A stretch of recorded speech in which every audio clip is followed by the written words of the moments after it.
You ask Tiger to calculate. This deals with finding the midpoint between 2 points. The midpoint between the 2 points is -30,8. Let's solve it step by step. Plot the 2 points and calculate the midpoint using the formula. The coordinates of point 1 are x1 equals 16, y1 equals -48. The coordinates of point 2 are x2 equals -76, y2 equals 64. PM represents the midpoint of the 2 points.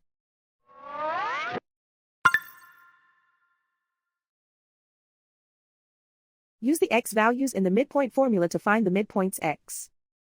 x1 equals 16.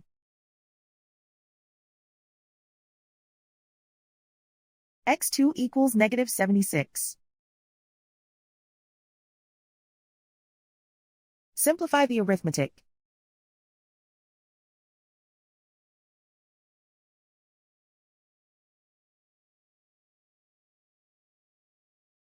Use the y values in the midpoint formula to find the midpoints y. y1 equals -48. y2 equals 64.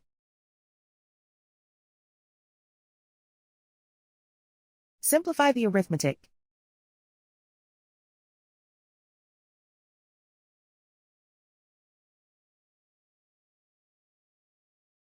And so, the midpoint is -30,8.